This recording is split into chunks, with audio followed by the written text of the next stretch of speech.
ഇന്ന് നോമ്പിന്റെ 32-ാം ദിനം. ദൈവം നമുക്ക് ഒരു വാഗ്ദാനം നൽകുന്നുണ്ട്.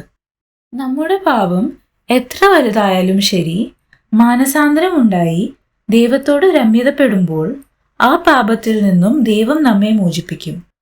സ്വന്തം വിവേകവും ധൈര്യവും കൊണ്ട് ലോകത്തെ ഒരു ആണവ യുദ്ധത്തിൽ നിന്നും രക്ഷിച്ച വ്യക്തിയാണ് സോവിയറ്റ് യൂണിയന്റെ മിസൈൽ മുന്നറിയിപ്പ് കേന്ദ്രത്തിൽ ജോലി ചെയ്തിരുന്ന ഓഫീസർ സ്റ്റാനിസ്ലാവ് പെട്രോവ്.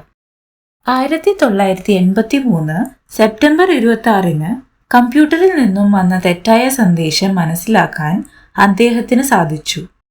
കൂടുതലൊന്നും ആലോചിക്കാൻ നിൽക്കാതെ ആ സന്ദേശത്തിന് അദ്ദേഹം പ്രതികരിച്ചിരുന്നെങ്കിൽ ഇന്ന് ലോകം ഉണ്ടാകുമായിരുന്നോ? വിവേകം ദൈവത്തിൽ നിന്നും വരുന്നു, അതുപോലെ തന്നെ പശ്ചാത്താപവും.